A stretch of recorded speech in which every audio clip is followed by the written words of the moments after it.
Lister, I have to go on to Senator Grassley. Like Senator Crapo, thank you, Mr. Chairman. Like Senator Crapo, I want to remind everybody about Republicans' history in support of families and also fighting poverty, and by doing it by rewarding work. Don't forget the Earned Income Tax Credit was signed into law by President Ford. The child tax credit grew out of a Republican 1994 contract with America. It was enacted in 1997 on a bipartisan basis, a Republican Congress and a Democrat president.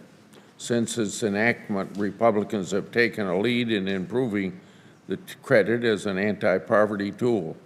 In 2001, as then chairman of the Senate Finance Committee, I worked with Republicans and Democrats increasing the credit from $500 to $1,000.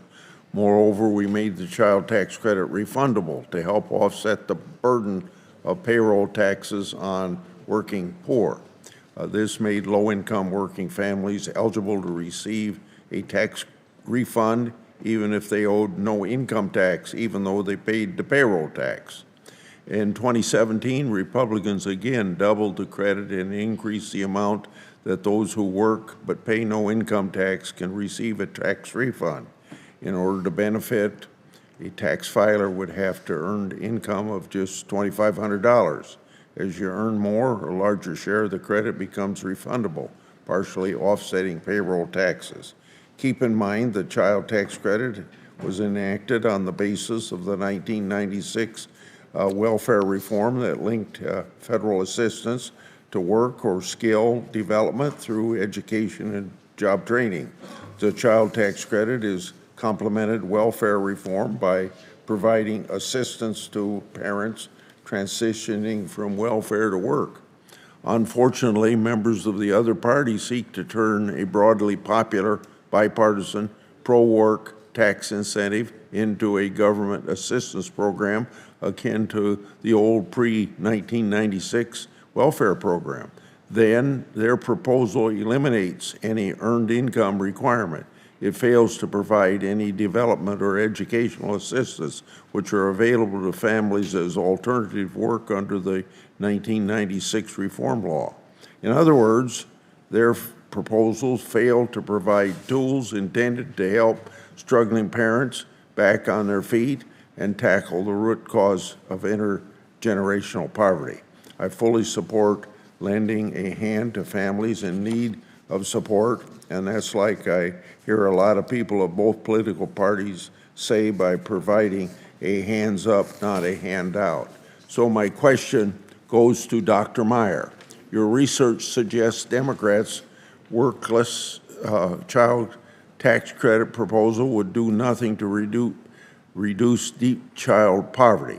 Can you elaborate on what you mean by deep child poverty, and what does work promotion play, or why does it play a very key role in alleviating this deep poverty? Sure. Thank you for the question, Senator Grassley. So what we analyzed was the effect of the ARPA child tax credit accounting for the reduction in work using estimates of the responsiveness to work from the Congressional Budget Office, the National Academy of Sciences, and academic surveys. And we found that the reduction in work induced by getting rid of the work incentives that are part of the CTC and replacing it with cash welfare, as you said, would mean that there would be no reduction in the number of people below half the poverty line.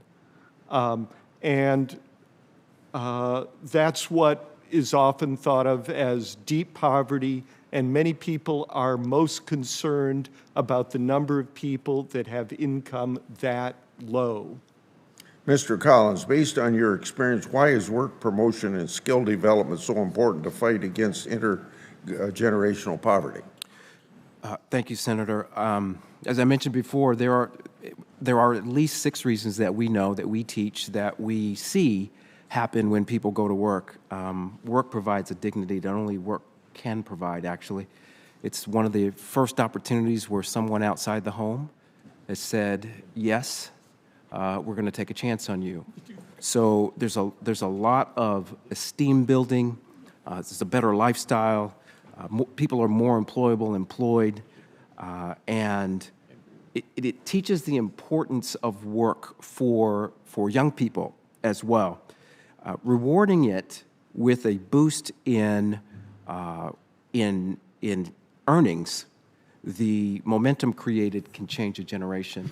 And we've seen those outcomes since the beginning of the TANF program, and they continue to this day. So when you attach the supplement to work, it has a cascading number of benefits that go beyond the cash. Thank you, Mr. Collins. Next is Senator Cardin. Well, thank you, Mr. Chairman. I